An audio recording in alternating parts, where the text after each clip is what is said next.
Your alternative talk radio contact, The Planet, KGRAradio.com.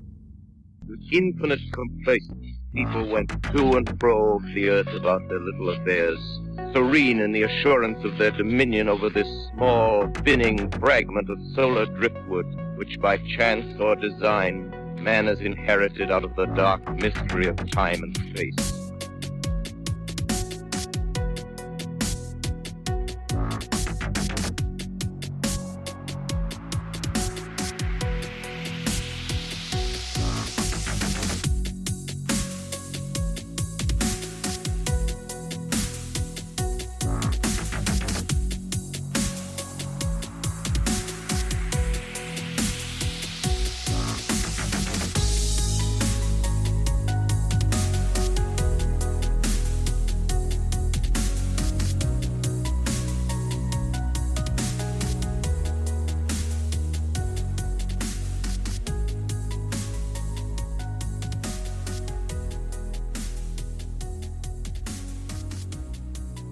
Yeah, ready to rock. And I wanted to reintroduce you to everyone. You called in initially for an open line session where I just I typed out on Facebook, hey, we got the line open on Skype. If you want to call, you can call. And I just kind of wait and see what comes in.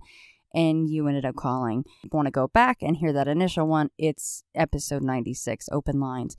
But Greg, I'm going to kind of hand it to you because I don't know where you want to start with this. And I'm totally fine with wherever you do want to start. Right. Well, I think we should go back and basically revisit that original story because there's a little, as I mentioned yesterday, there is a little bit more to it.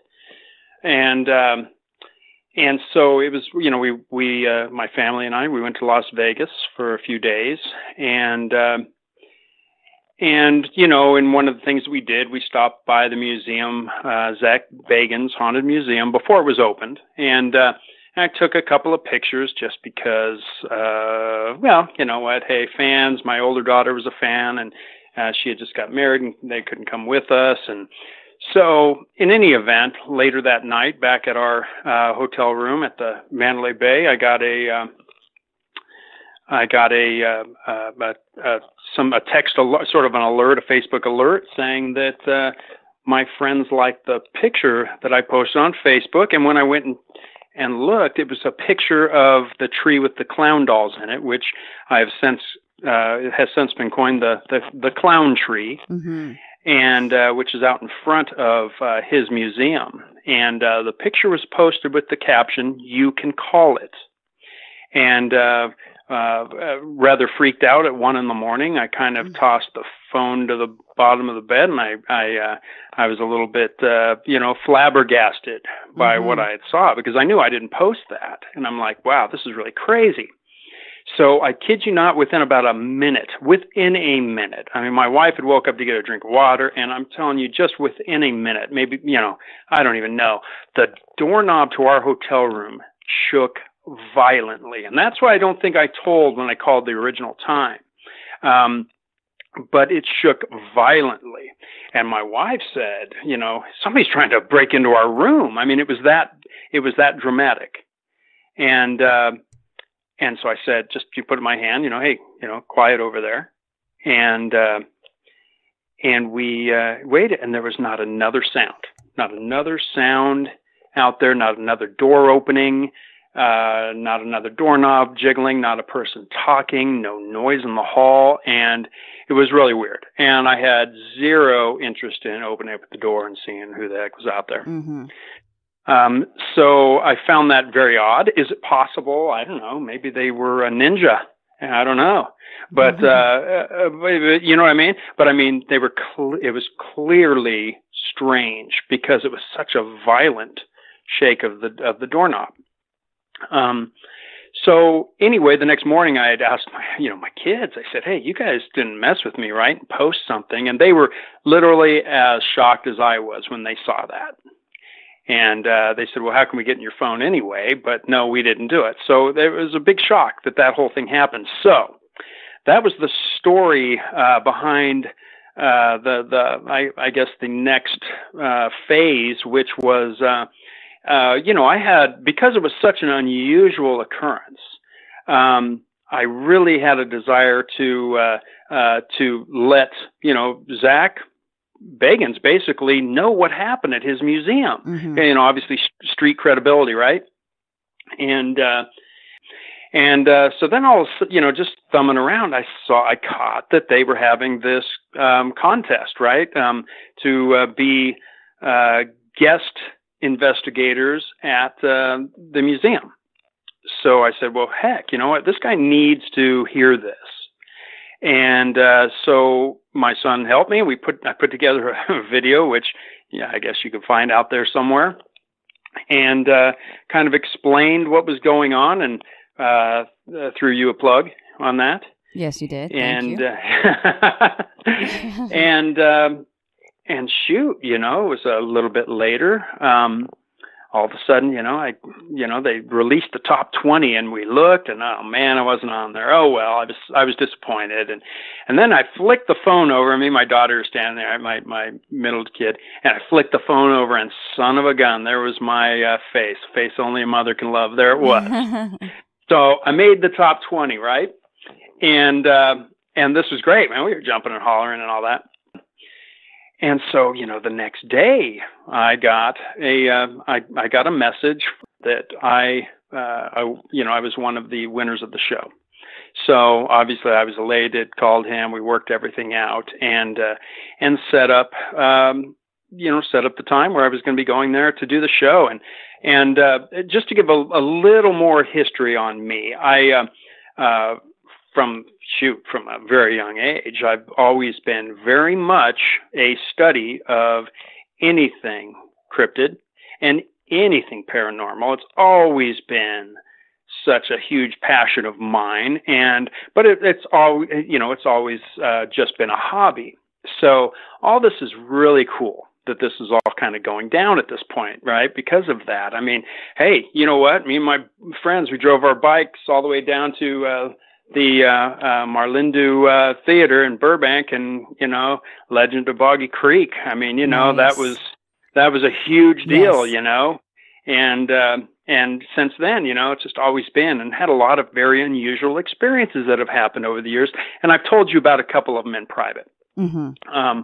When I was a kid, and then later on, and so different things. And one of those experiences at UCLA, people can hear on that previous episode, mm-hmm. right? I think they just look for the picture of the clown. Of the clown, yeah. That episode image was inspired by the "You Can Call It" photo. So yes, right. And officially for this episode, you can use the "You Can Call It" picture. Awesome. If you would like to. Thank you. I'll send that. I'll send you a clean copy of that. So anyway, okay, so there we go. We get out there. So they had to they had to pick another winner, and chose Moonbeam, and I think it was a very wise choice, to be honest with you. Mm-hmm. And finally, and it was time, to get out, and there was this big, tall, young, good-looking kid there, and I said, hey, they brought in some, guest actor. I didn't know who he was, right. But, he was there was no question, this guy, and I'm talking, and we're walking, and, we got our cameras on, and we're yapping, and I said, so are you an actor, huh? He says, yeah, I'm an actor. I'm a model and actor. And he says, oh, wait a minute. He says, no, I'm a winner of the contest, just like you guys. So it turned out, I guess they decided they needed an additional person, so they brought in 3 people. Right. And but anyway, so I guess Marty got selected right away when I did as well. And anyway, yeah, he just like I said, I could have swore he hey man, what soap opera are you on, or right. something like that, And, but I'll just tell you, just so I do not forget, those 2 are just just fantastic people. And, and even though, I literally spent, just, an hour or so, with those guys, it was, I'm sorry, 3 or 4 hours. I can't say an hour or so. Yeah, and we got to know each other a little bit, you know. And that's Marty McCloskey and Moonbeam, and anyway, they were a pleasure to spend some time with. Now, so, Greg, before you go on, I'm sorry to interrupt you. And in case they come on, of course, I don't want to tell their entire backstory. I'm hoping at one point that one or both of them would like to come on the show as well and tell their side of things and what happened that may not have made the show from the sounds of it. But what did those two, how did they get chosen, basically? Or do you want to save that in case they come on so they can tell like the 0 to 100 on their story?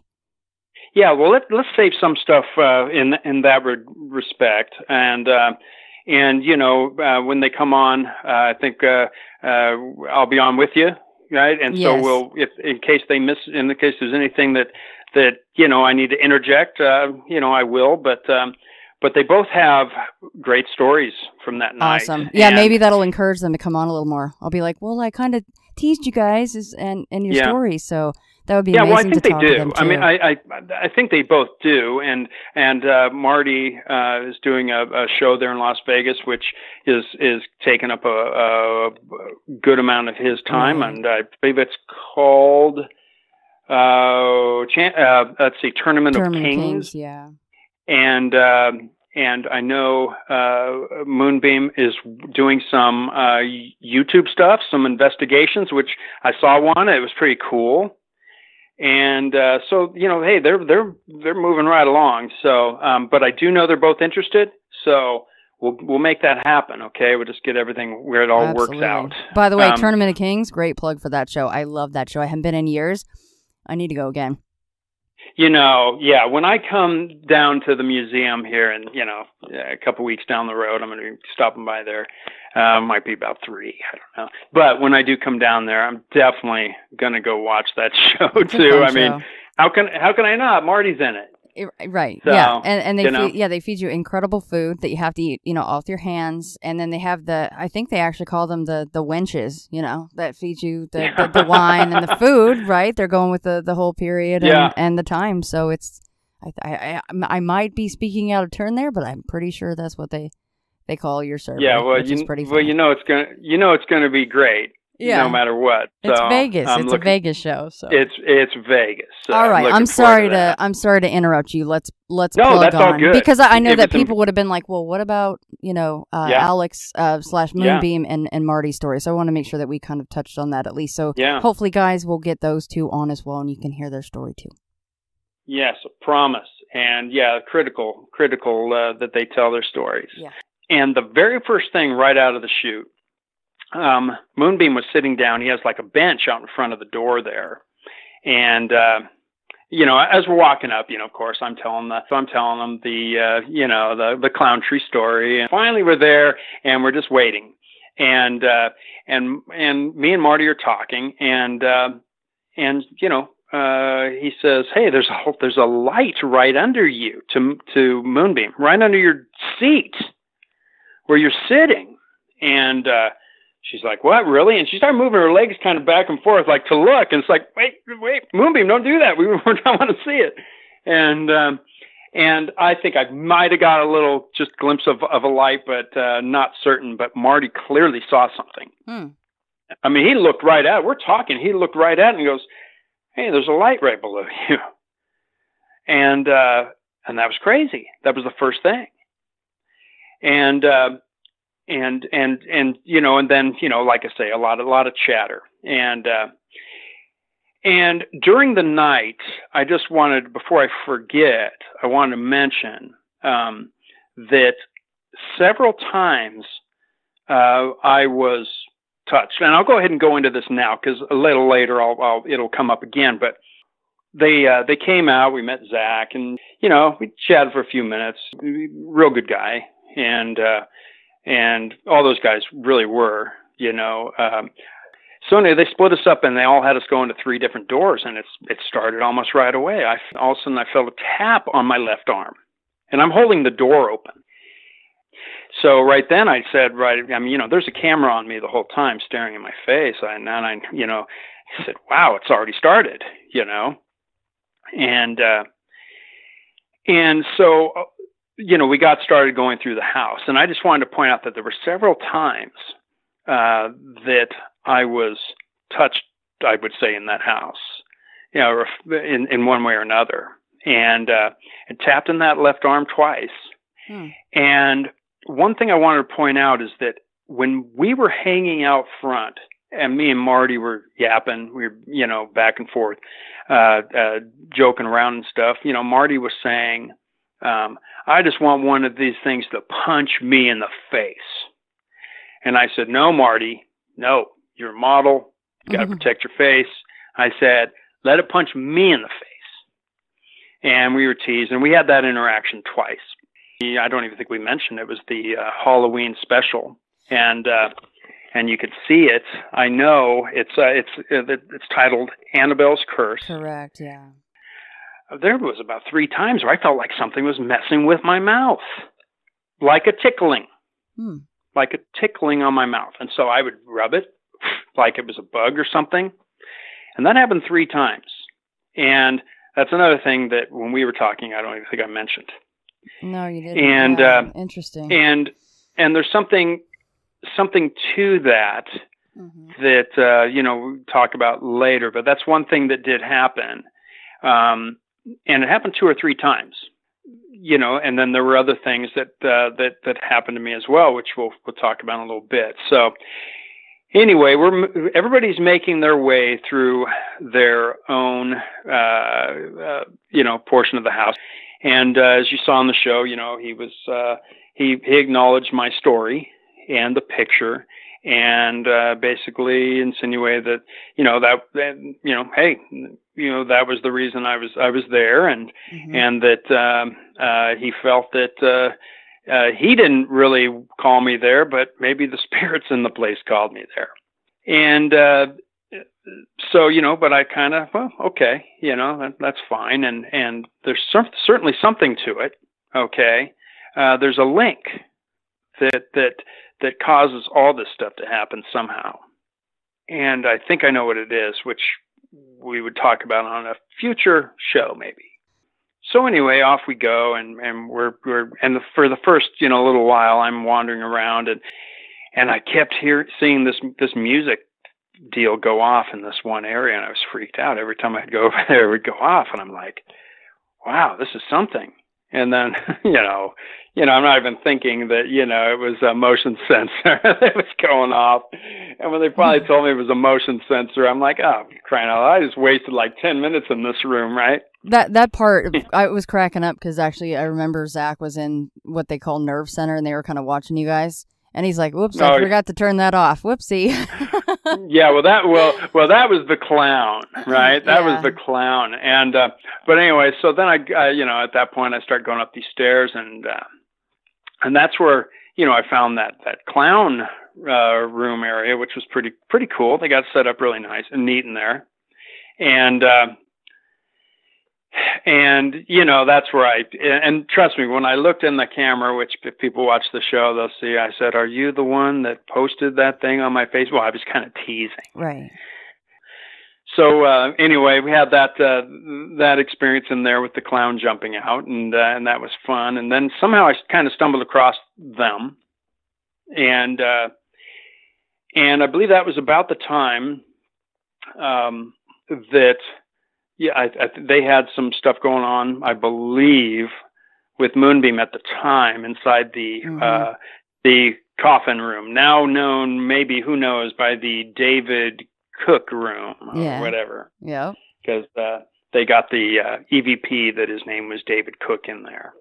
And I stumbled across them, and she was really worked up and stuff, and we hung out for a little bit. Then I tell you, it was so chaotic. I could actually be telling some things a little bit out of order, I have to be honest. That's okay. I'm sure it's easy to forget that stuff, especially when you're kind of wandering into maybe the same room a few different times. So don't worry about that. Yeah, with so much crazy energy. But anyway, the next thing that happens is me and Moonbeam are brought into the room with the Bella Lugosi mirror. And we move, the little curtain over, and Moonbeam did most of that. And you kind of saw really what happened there. We were both staring at it. I got really overcome. I was really almost in sort of like a frozen state, like you're getting suffocated a little bit. Yeah, your face changed. A little upset, a little emotional by it, and I had to break away. And I just want to touch, if I could, a little bit on my Christian faith, because when I went in there in that house, feeling confident, that I had, for a better way of putting it, the power of God protecting me. Mm-hmm.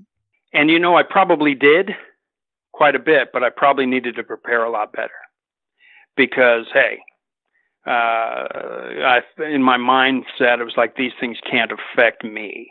I'm protected.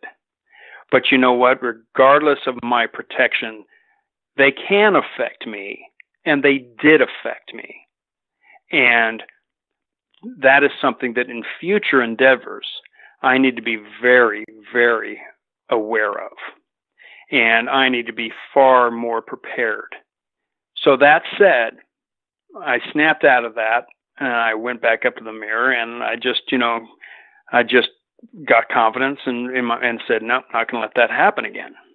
And something like that did not happen like that the rest of the night. I didn't allow it.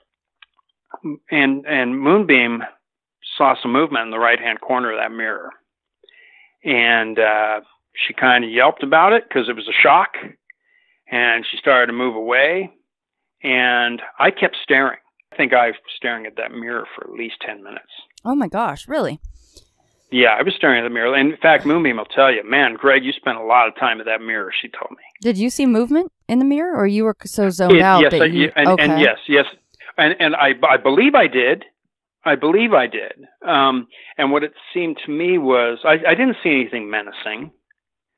But it seemed almost like a waving, just a slight waving movement inside that mirror. Mm. And, could my bowl of Frosted Flakes gone sour? Possibly, but. I've never heard it like that. Okay, well, yeah, I'm a big fan of. Me. I'm a big fan of Frosted Flakes. I love that. Okay, so can you give a little quick background on why this mirror might have some things attached to it? Well, supposedly, this mirror was owned by Bella Lugosi, and it was actually a mirror that was in one of his homes, mansion, whatever, and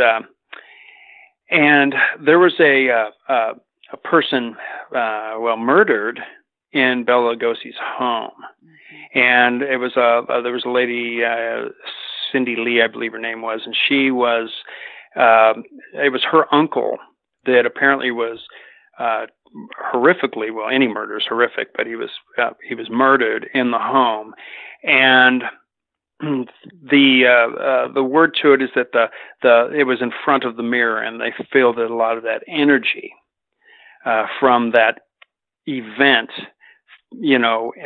entered into the mirror. And, I think everybody knows who Bela Lugosi is, right? He was the haunted film guy, mm-hmm. He's American actor. He was Count Dracula. He was, the wolf. He was in The Wolfman, White Zombie, Abbott and Costello, Meet Frankenstein, which mm-hmm. was hilarious. That was hilarious. If anybody can ever find that, that was hilarious. But very, very famous actor, and so makes the mirror so intriguing. And so, what happened at the end of the 10 minutes, though? I mean, what at the end of the 10 minutes made you go, okay, time to walk away or break the trance? Did you consciously go, okay, I need to walk away from this thing? I think I kind of did. At one point I walked away because Alex she had thought that, I was right behind her. Mm. I think it showed that in the show, mm-hmm. where she thought I was right behind her, and I wasn't. I was still in with the mirror. Yeah. And anyway, she, so, she called me and said, man, I thought you were right here. And no, I was in there staring at that mirror. And, but I was pretty, I was pretty entranced into that mirror. And like I say, there's a lot of spooky stuff behind the mirror. A lot of people have had experiences over the years. So mm-hmm. that's how it's gotten its reputation. And I could say I could be added to that list, though it didn't harm me.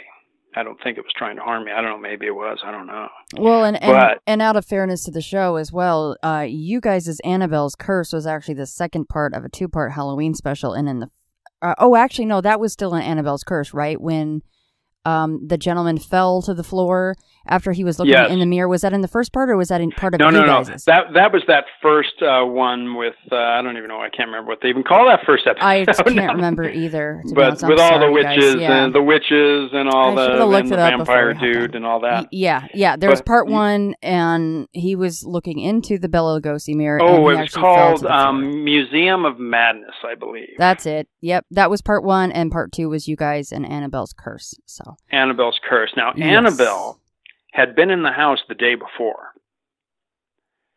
So she was freshly there. And she had just left.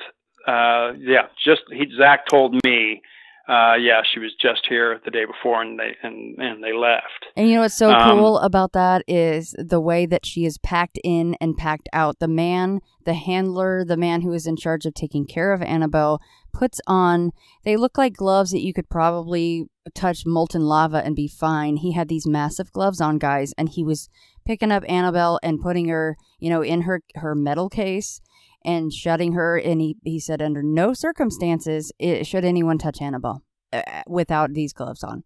And of course, there's a whole nother side to that. I don't know when you want to get to that. If you want to save that for the proper timing, that's fine. But it was so cool to see how he handled this very supposedly haunted doll. Well, I think now is a fine time because, he was very adamant about don't touch the dolls. Mm-hmm. But hey, you saw those gloves, and you saw how he was dealing with it, and he did seem visibly upset. He did. He seemed a little ticked off. Yes. Because watching the episode of Annabelle's Curse, you'll see that Zach is pretty attracted to that doll, and eventually he gives in and reaches over with his left hand and touches the doll. Yeah. And Zach fist pumped me with his left hand. And so my joke, I made a joke on Twitter or something that hey, he fist pumped me with that hand that he touched Annabelle with, right? And and I'm just, and then my follow up was, I'm just grossed out because I don't know if they wash Annabelle's feet, but anyway, so whatever. But that was kind of cool to know that she was there, and they were really that week, I guess, really trying to whip up energy around that place. Seems like it worked. So they had taken her, meaning Moonbeam, not Annabelle. They took Moonbeam into the Peggy the doll room for a while, and we got to hear from her what happened there because I don't know. I was in the Annabelle room, basically. The Peggy the doll room, pardon me, in Zach's museum. Peggy is also a haunted doll. Apparently, she makes a lot of people get sick just looking at her picture. Just looking at a photo of her, a lot of people have been known to get sick. There's been one person who has claimed to have a heart attack. Lots of headaches, just cramping headaches that people have had, and nausea and anxiety and whatnot. And I stood there for about 10 minutes and didn't have any odd feelings the whole time that I was there. But looking at her, it was weird because, there were two dolls to the side of her little dollhouse that she stands in. And I swear, I thought she was moving around just a little bit, just kind of shuffling just a little bit in there. And I said, "Hey, does this doll move?" You know? And, you know, after a few minutes, Zach came and whispered in my ear, "Hey, Greg, that doll doesn't move." I said, "Okay." So it's just me. You're probably it does now. Yeah, it does now. But it even looked like the shadows from the two dolls next to her were lifting up a little bit higher. Oh. But, you know, I've got to speculate that was just all in my head. Yeah, you could have been a little worked up, huh? Yeah, a little worked up from the last experience. Yeah. So, you know, that was all cool. And anyway, then my next experience, and I'm going to end with the as far as the final experience that I had there with the coffin room with David Cook. I think we talk about that quite a bit. So anyway, do you have any at that point anything that you think I need to touch on? Anything that's, because you know I'm just babbling away here. The babbling is great. You're a great guest because I'm a great babbler. Yeah, you have your own segues, and I'm like, oh, Greg, just on a roll. I love you. So no, I'll interrupt you. Yeah, but we've established prior that I'm a pretty good babbler. No, you are a great guest for a show. It's amazing. Well, good. Yeah, let me know prior to, and you know what topic I definitely want to cover, but give me a heads up, and it's the Dybbuk Box, because I have a little thing that I want to read, because I don't think that a lot of people know the possible impact of this Dybbuk Box and the impact it's had on other people's lives, and the fact that it's at the museum is amazing. So anyway, but give me a heads up before you get there, and let's go there. Awesome. Let's go there. All right. You ready for that? I think now's the time. All right. And perfect. Did you want to interject anything first? You want me to start telling? Actually, yeah. Before you get into actually being in the presence of this thing, I do have some facts that I have Frankenstein together, and I kind of printed them out. So if you don't mind me kind of going through this real quick, because I feel like the background is really important, because we spoke yesterday, and I told you that I really felt like the Dybbuk Box is kind of the coup de grace of the museum. And I know he's got a lot of amazing artifacts in there, but to me, because I know the history of this box, I couldn't believe that he actually has this there, and I can't wait to see it myself. Okay, so without further ado, the Dybbuk Box is a wine cabinet, and it is said to be haunted by a Dybbuk. A Dybbuk is a restless, usually malicious spirit, believed to be able to haunt and even possess the living. The box gained notoriety when it was auctioned on eBay, with an accompanying horror story written by Kevin Mannis. And he's the original inspiration for the 2012 film, The Possession. And I just want to interject here really quickly also that a Paranormal Witness actually did an incredible episode on this as well. I really do feel like Paranormal Witness does a fine job on doing the tales justice and not doing too many dramatic additions. Okay, now Kevin Mannis, he owned a small antique and furniture refinishing business in Portland, Oregon. And according to Mannis' story, he bought the box at an estate sale in 2003. It had belonged to the survivor of the Holocaust in German-occupied Poland. It was a woman named Havela. And Havela escaped to Spain and purchased it there before her immigration to the United States. Havela's granddaughter told Mannis that the box had been bought in Spain after the Holocaust. Now, after he heard this, he goes, "Oh, well, I can't take this really important family heirloom." She goes, "No. We don't want it." She said she told him the box had been kept in her grandmother's sewing room and was never opened because a Dybbuk was said to live inside. And Mannis did open the box, and here's what's inside. And this has been confirmed by other people. It contains 2 1920s pennies, a lock of blonde hair bound with cord, a lock of black or brown hair bound with cord, a small statue engraved with the Hebrew word shalom, a small golden wine goblet, 1 dried rosebud, and a single candle holder with 4 octopus-shaped legs. And this is kind of going to be the culmination here. Here's where the box gets really interesting. Numerous owners of the box have reported that strange phenomena accompany it. In his story, Manus wrote that he experienced a series of horrific nightmares shared with other people while they were in possession of the box, or even just when they stayed at his home. His mother suffered a stroke on the same day he gave her the box as a birthday present. And Manus would actually see shadow creatures in his home and get the very strong smell of cat urine while he owned it. It says every owner of the box has reported smells of cat urine or jasmine flowers and nightmares involving an old hag. And Manus, after Manus, it got passed to a young man named Netsky, who is a Missouri student at Truman State University in Kirksville, Missouri. And the last person to auction the box on eBay claimed that the box caused lights to burn out in his house and his hair to fall out. And that was covered quite a bit in the Paranormal Witness episode.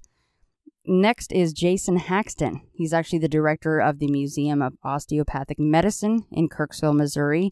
He had been following Netsky's blogs regarding the box, and when he was ready to be rid of the box, Netsky sold it to Haxton.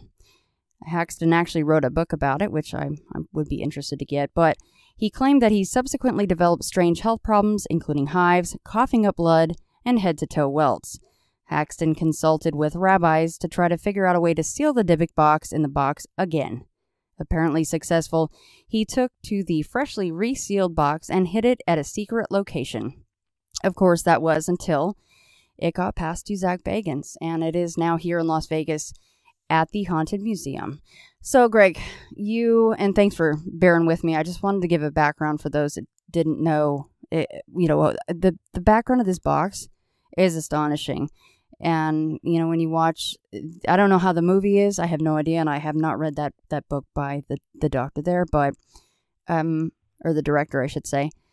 The Paranormal Witness episode is striking because it does show that his mother, this Manus fellow, he gives it to his mother, this box, and she has a stroke the same day and actually says to him that she felt like it was an evil gift. Like, get it out of here. That she blamed the box for her stroke. Like, she felt like that's what caused her to have that stroke. And, all right, so leaving all that behind, there's the history of the box. And you were able to be there in person with the Dybbuk Box. So I'm going to turn it over to you now and tell everybody how you felt about that, or if anything happened at all while you were in the presence of the Dybbuk Box.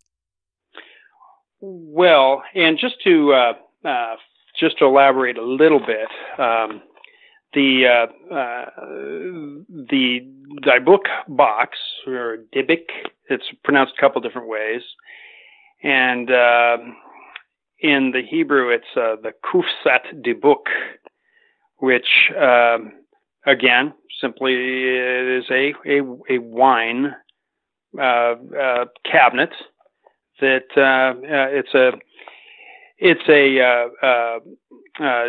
a Jewish wine cabinet specifically, and usually they come with a blessing, and on the back of that box, and I hope I pronounced this correctly, a Shema is carved in the back of it, which ironically means God is great. And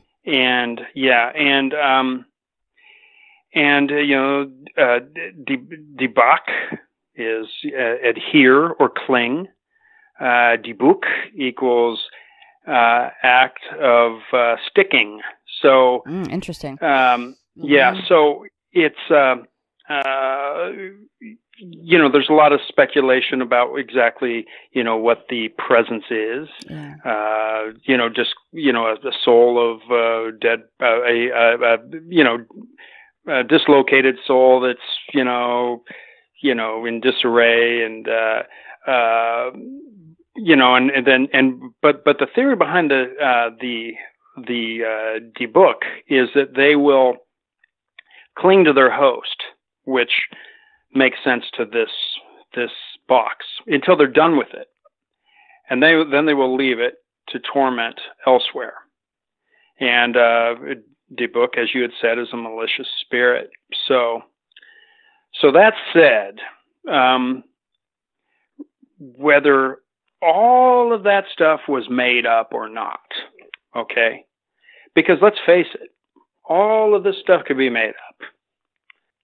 I went in that room and literally backed away. In a room by itself? Can you set us up with what that's like? Yes. Well, I'll go in there. When I go in there, I'll tell you what I saw. Zak's like, Greg. He says, Greg, promise me that you won't do anything to provoke anything in that room. And I said, okay, it's fine. So I go in that room, and as he opens the door, I could see that it's very dark, and I could kind of see, okay, this thing's right in the middle. It was on a stand, and I reached out and could feel, okay, it had a plexiglass, protection around it. And man, I tell you what, it was so dark in there. I literally was intimidated to move around it in fear I was going to bump into something that I don't want to bump into. And I'm not talking something physical. Yeah. I just stood there and I was yapping, saying, hey, if you're here, communicate. I said, hey, look, if you're here, and this is a huge mistake, you just don't do stuff like this. I said, look, I'll allow you to touch my left arm. And of course, my left arm had been touched twice that night, but I truly believe that was before that. Actually, it was before that when that happened, but it's just ironic. And I offered that up, and I said, hey, and I said, hey, I'm not here to intimidate you. I'm not here to be intimidated. Just, want to communicate a little bit. And it was rather remarkable that I felt as if a giant was standing behind me, looking over me, going up and down, checking me out. And I don't know what the heck was going on there, but it was an energy that was unmistakable. It was something behind me hovering or looking over it wasn't hovering over me. It was just there. Was this after you said, "Hey, if you're here, touch my left arm"? At what point was this? Yes, this was a little way. This was a little ways into it. Now, and prior to that happening, I kept hearing like this, like it sounded to me like cars on the street. But I said, "Is that breathing, or am I hearing cars?" Mm. And Zak came over and said, "Greg, you cannot hear cars from that room." Uh-oh. And I kept listening, and it sound like a car zipping past, right? But he claimed he couldn't hear cars from that room. And so I thought it was interesting. At one point, I heard something additional. I'm like, come on, that's got to be a car, right? I'm just thinking, it's got to be. And but it was almost, you could, okay, so was it a breathing? Just kept breathing, looking at me. I don't know. But it sounded kind of, like a car shimmering by, in the distance maybe. But Zak said, "Hey, you can't hear anything from that room." So, okay. So that soon after that is when I felt this amazing presence leaning over me from behind, checking me out, going down one side to the other. And I said, "Oh man, now you're here. Now I know you're here. I could feel you." I said, "Now let's communicate."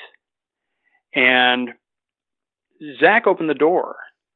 He said, "What's going on? Blah, blah, blah." And I told him what happened. He said, "Oh man, it's the same thing that happened to so-and-so, blah, blah, blah." And he closed the door and he took off and left me there again. I said, "Okay, this is great." Well, I'm just there. And now I got a little bit more, gumption, and I started working my way around the box just a little bit, and then went back where I was, and I felt the same thing again come around me one more time. And right when that happened, I saw, and I'm in a pitch black room, and I saw a large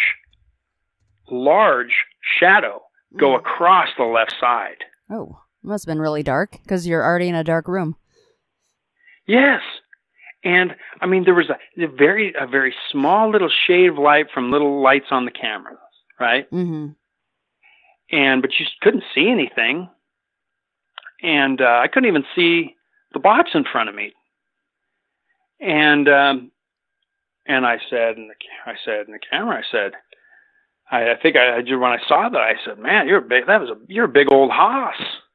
And a minute later, Zach opened the door, and I said, hey, the same thing happened. And then I saw this shadow, dude. And I said, that thing was a big old hoss. I said that to Zach, and he freaked out again. Oh my gosh, so-and-so saw that shadow, and blah, blah, and he's just so excited. And next thing I know, he closed the door, he comes back, he turns the lights on, and he lets me see the box. And I was and at that point I wasn't shaken up, but I need to say something. When that thing was checking me out the first time, it was testing me because I felt what felt like a needle poking at my heart inside. Very distinctly, in one spot, I felt a pinpoint pressure on my heart that lasted at least 5 seconds. And then it was gone. And I wasn't panicked. I wasn't nervous. I wasn't having any heart attack. I just felt this. And I did not acknowledge it because I didn't want it to think that it was having any effect on me. So I went about my business in there, and it went away, and that was that. And I never told anybody about that. You're one of the few people prior to today that I'd ever told about that. Greg, what do you think if you had given into that feeling or that panic or, I mean, it's only speculation, but what do you think it was fishing for? What kind of a reaction? Or what would it have done? I don't know. To see that it had power over me. Yeah.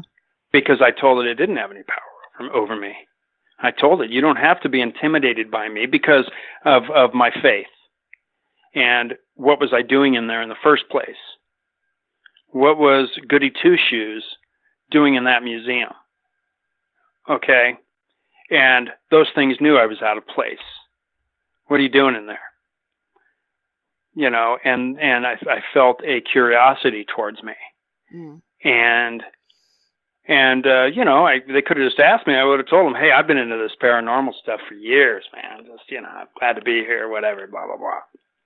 Right? But no, they tested me, and it was testing me, and I'm clear as day that that's what it was doing to me. And once Zach, turned the lights on, that experience was pretty much over. He let me, I looked at the box a little closer, and I just was shocked. Where did you get this? What did you feel like when the lights came on and you actually finally saw this box that you had heard about? Well, it was really not. The room was very well put together. Mm-hmm. Okay, with that box, the centerpiece right in the middle. I mean, just fantastically done. Okay. What else is around the box? I mean, well, there was and forgive me for not knowing what it's called, but there was another wood. It was like a casing that went around it, and I'm not sure if they put the box in that casing when they buried it. Mm-hmm. and wrapped it up and stuff, and then when they dug it out, that was part of what that was in there. So it was like a protective casing, something like that. And I could be a little bit off base, but that was in there. Some information about the box was in there, and I don't remember much more. But it was, but I could say it was awesome. And what I want to say about that room and the Dybbuk room, the Dybbuk Box room, is what I've told people is what is in that room. I could only describe it as a monster. That's all I could do. It's the only way I could describe that thing. Mm. And it is clearly, I can say specifically, clearly, the most dominant force in that building. And I'm telling you, it was strong. It was better than the others. And it had very little interest. I felt like it really could give a crap about me or not. Mm-hmm. But it checked me out, poked me, and moved on. Whatever, we're back, and the shadow moved on. But clear as day, there is nothing in that place more mighty that lives in that place than what was in that room. That box is just a gimmick for it. It's just an attachment. It can come and go as it wants. Mm. But a lot, assuming it's real, okay, assuming I'm not just imagining the things that I felt and saw, it can do whatever the heck it wants. So if at one time it was rebound by a rabbi or whomever back into the box, at some point it got out and it just kind of, like you said, it's just kind of a gimmick for it. It's been released for a long time is kind of what you're saying. Yeah. You know, if you think about, you know, what these things are, think about it. They were before man. They were, you know, what is a demon? It was an angel. Cast down from heaven that chose the wrong side. The Bible tells you that there's a war in heaven, and Lucifer was God's favorite, and Lucifer rebelled against God, and there was a war in heaven, and a third of the angels in heaven were cast down to the earth.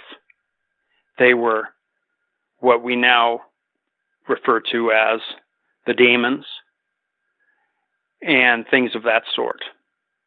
And so I'm telling you that this thing that was in there experienced that war in heaven. This thing that's in there has been around forever. And as all of them have.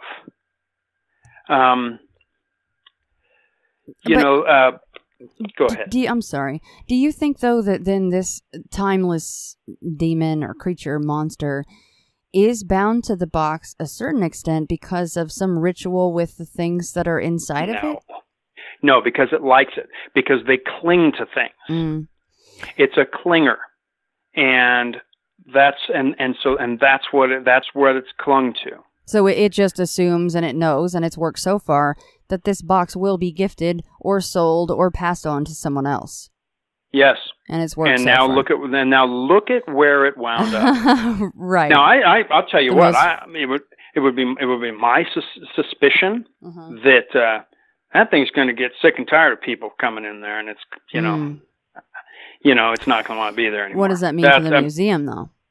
Well, yeah, I know. Because right? Look at what happened. If, like you said, it could all be made up. As far as the prior stories, you only know what you've experienced.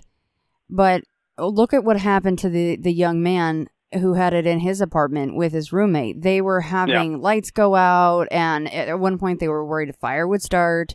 And, they're saying that this box has these powers to extend beyond the box and beyond even just, oh, I saw a shadow, which is terrifying, of course, but that it could actually physically do things to the environment besides just a body. And look what happened to that poor old woman that had a stroke. And hey, that's just, who knows what really happened there. We cannot assume or blame the Dybbuk Box for every single thing that we've read about it. But It is at least interesting to note. It is curious, right? And there is, it's funny. There is either bad or there's good, and there's different degrees of bad and there's different degrees of good, right? But you got to fall on one side of that line, and there are all sorts of different levels of evil on the evil side, and and this guy, along with the others, fall in there somewhere. And I would say that this thing has potential to be, oh gosh, like I say, I call it a monster. And that was my impression leaving that room. I was not intimidated by it. I was not scared, but I left there going, wow, okay, I know what you are, you know. But what if you provoked it? What if you said, all right, come home with me and show me what you've got, you know, let's see how powerful you are. But you can't take the box with you. Can you maybe take an attachment from that box home with you? Is there more than one thing in there? What do you think? Well, yeah, and that I don't know. But I'm certain you could take it with you. Okay, at least a piece of it. I'll guarantee you could take a piece of it with you. And maybe that box is its home, but that doesn't mean it won't go with you. Now, that room, don't you have, there's a waiver you have to sign to go into the museum, but isn't there a separate waiver specifically to go into that room with the Dybbuk box? I don't know, but I believe there is. I believe they're really intimidated by that over there. And I could tell you flat out 100% that they have reason to be. Absolutely. I think it's a smart thing to do. Yeah. Have it a Dybbuk box waiver. That makes me want to go into that museum and into that room all the more. And I mean that. I would absolutely love to see that box. Yeah. And what I want to tell people that go to the Zak Bagans Haunted Museum, I want to just, and I don't say this, I don't say this jokingly at all. I'm extremely serious when I tell you, when you go there, be cautious. Don't draw attention to yourself. Enjoy the museum. It's fantastic. Enjoy your time there, but don't be foolish. Don't try to draw something to you, because what is in there you don't want. And you know, I mean, I people, oh, you are just a wacko on the phone right now. Well, you know what? Okay, but here's my question to most people: if I'm crazy, do you believe in God? And if you say, yeah, I believe in God, do you believe in the God of the Bible? Or I don't care. What God do you believe in? Do you believe in God? Yes, I do. Well, then if you believe in God, then you have to believe in evil. Is that correct? That is correct. Okay? So if you believe in God, then you believe in evil, then that is evil in that place. Okay?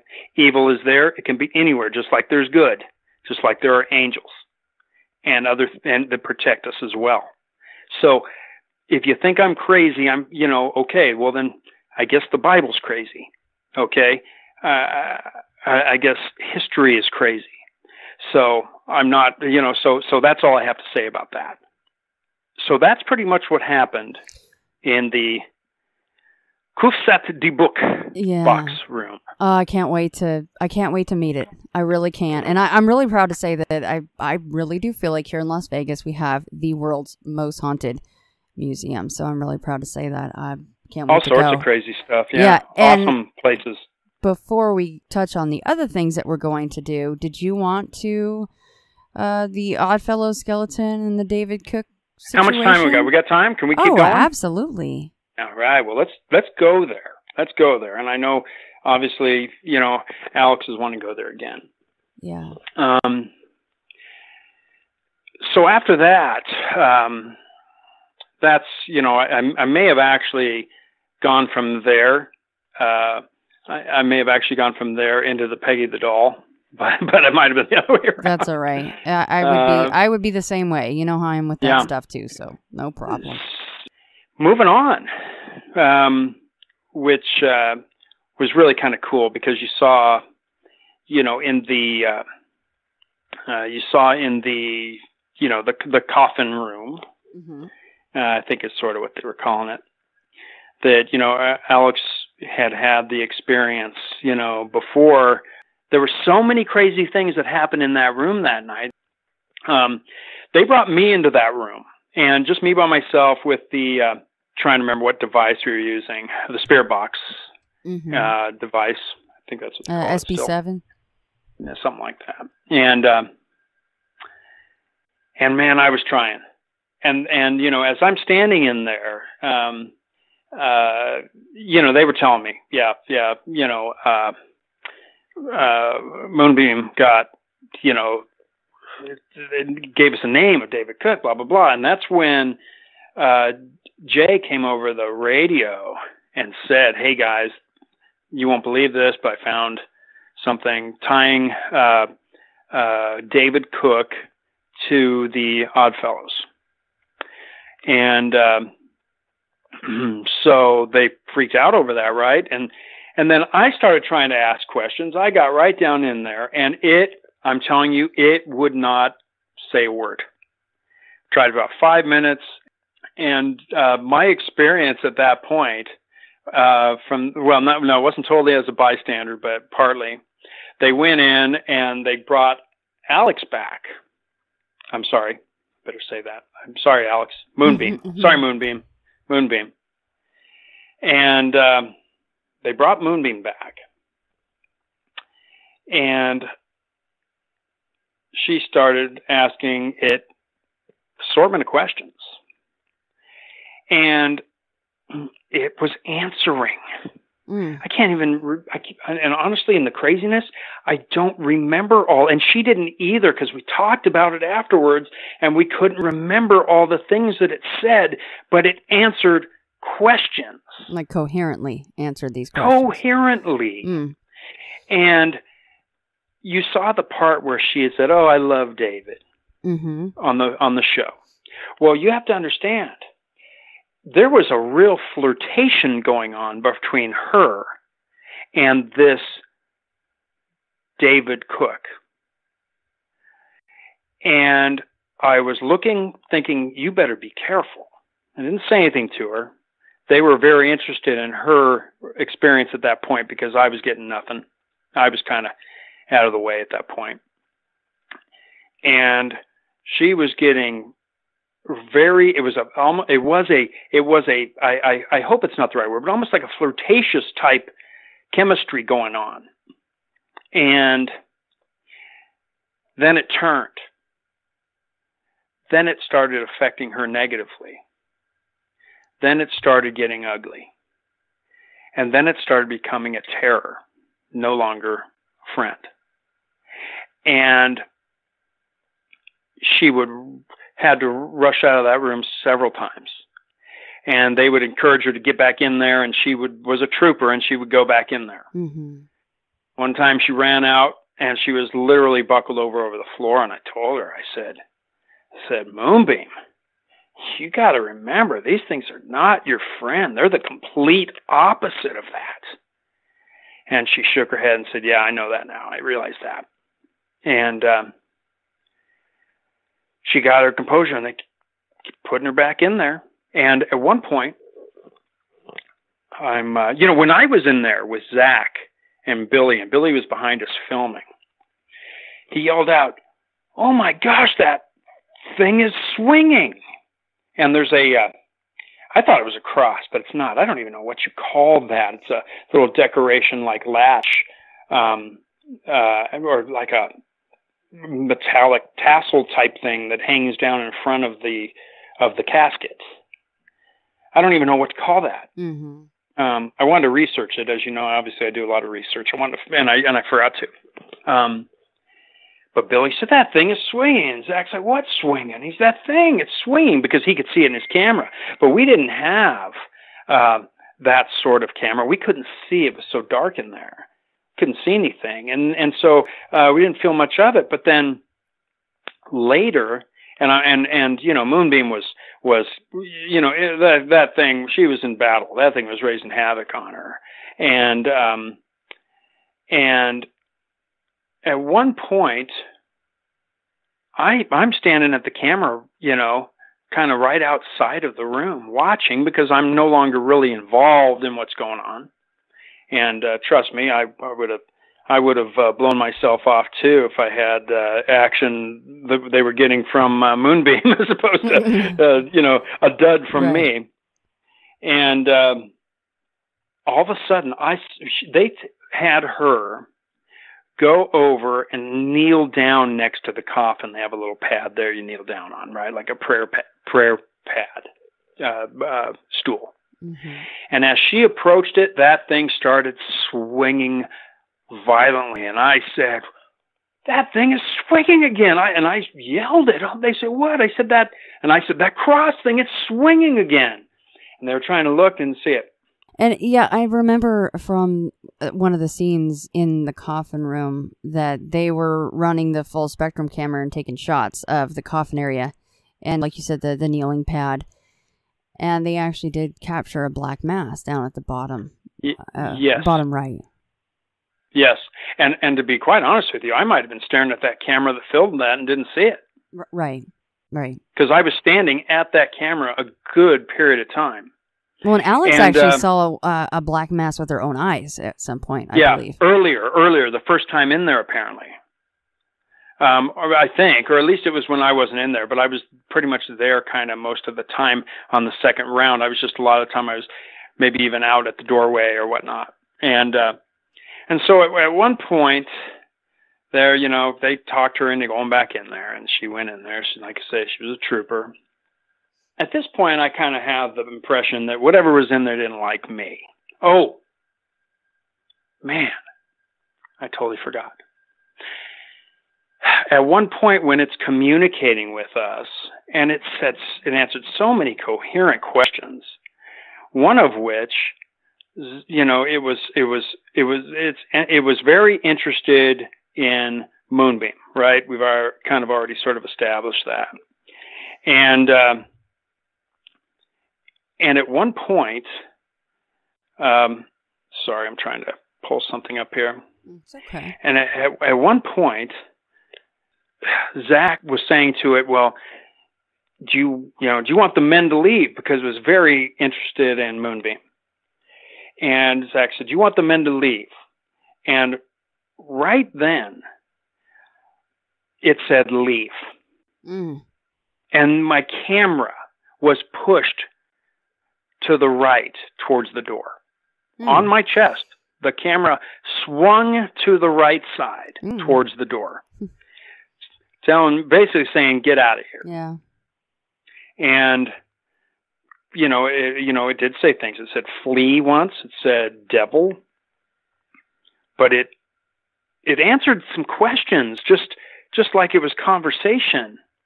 And I hope that Moonbeam can elaborate on some of that. But I was shocked because I'm standing there with Billy. I'm like, holy crap, this thing's answering her questions.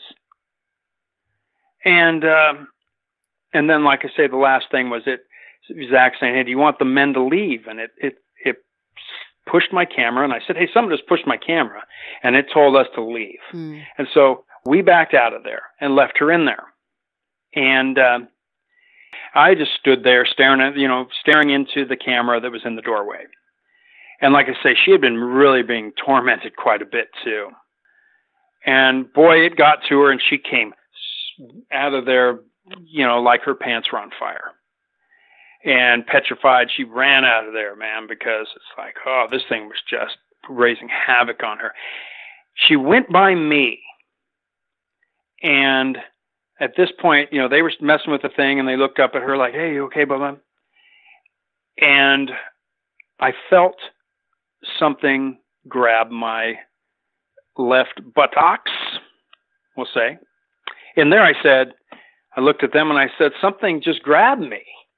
And they looked, and they said, grabbed you? I said, well, grabbed you where? I said, grab my ass. But I was shocked. I had to, I said, yeah, grab my ass. And they said, what? It grabbed your ass? I said, yes, it grabbed my ass. But something that you postulated yesterday on the phone with me while we were chatting about this was that you were wondering if maybe it wasn't a kick in the ass instead of a grab. Well, yeah. So as over time, I started realizing, well, you know what? That thing did not like me. I was the one that wanted to leave. I was the one it was telling to leave, I should say. It pushed my camera. It wanted me out of there. And so when she ran out of there, I have a feeling, looking back, maybe it was just kicking me, telling me, get out of my doorway. And that's kind of, later on, you think of things later and you kind of figure things out that perhaps that was, it just didn't want me in there, because it clearly didn't want me in there. It clearly did not like me, and it clearly liked Alex too much. Right. You guys were completely in the way in that room. Oh yeah, completely in the way. And she, and she kind of opened herself up to letting them use her energy, and then. And those guys pointed it out. Hey, you know what? Remember you did this. That's what's going on. And so she stepped up and said, hey, you're not allowed to use my energy anymore.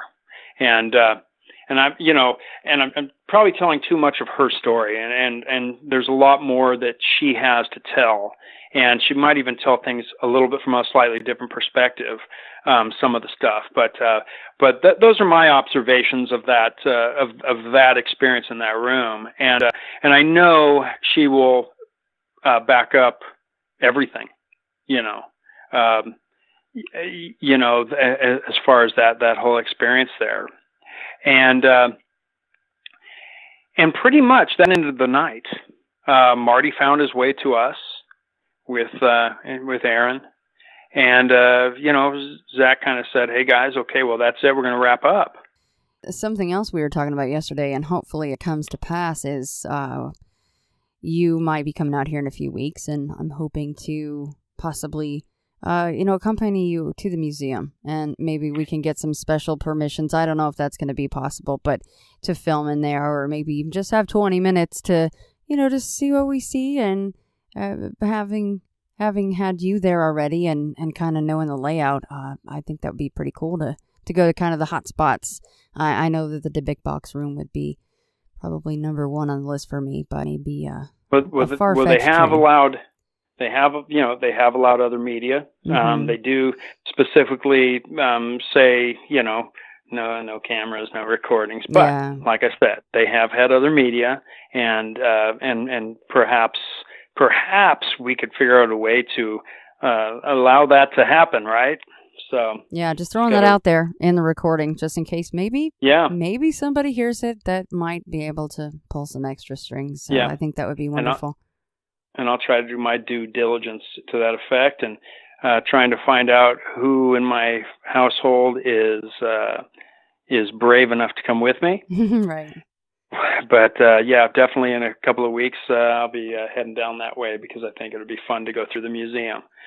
So special permissions are not scared. Yeah, I'll go scared. I'll go with you no matter what. So whether or not we get any special pass, I don't care if they even know what ITF is. That's fine. We'll just go as regular old people and go through the museum. That would be a blast. So gotta have the ITF shirts, ready to go. At the least, maybe we'll wear our ITF shirts. Yeah. Absolutely. Thanks. Great. Anyway. That was a nice little touch. Thank you. Yeah, you're probably right. I should at least wear my own radio show shirt. Yes. Yes. Well, it won't just be me. So anyway. Oh, thanks. But I'll definitely have it. First of all, thank you for all of your time. I mean, you have spent a lot of time with me telling a few of your different tales. Thank you so much. I really appreciate that. I'm looking forward though to moving forward, with this, getting Marty on, getting Moonbeam on, and for everybody, a reminder that is Annabelle's Curse, that it was the Halloween special, originally aired on the Travel Channel for Ghost Adventures. That's it. So great experience. And yeah, man, that museum, it's waiting for us. Yes, I can't wait to go, but I will wait. I'll wait till you come into town to go. So. Okay, awesome. Okay, well, thank you so much for having me on. It's been a delight, and we'll talk soon. You betcha, Greg. Have a great night. Thanks. Bye-bye. Bye. Thanks, everybody, for listening. Bye. Well, I'm so-and-so. I was given this name by my parents. I've been to such and such a college. I've done these things in my profession. I produce a little biography. Buddha says, forget it. That's not true. That's some story. That's all gone. That's all past. I want to see the real you are now. Well, nobody knows who that is. Because we don't know ourselves except through listening to our echoes and consulting our memories. But then there's a real you, and that again leads us back to this question. Who are you? That is the real you. We shall see how they play with this exam. By the koans to get you to come out of your shell and find out who you really are.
a little while ago left the platform.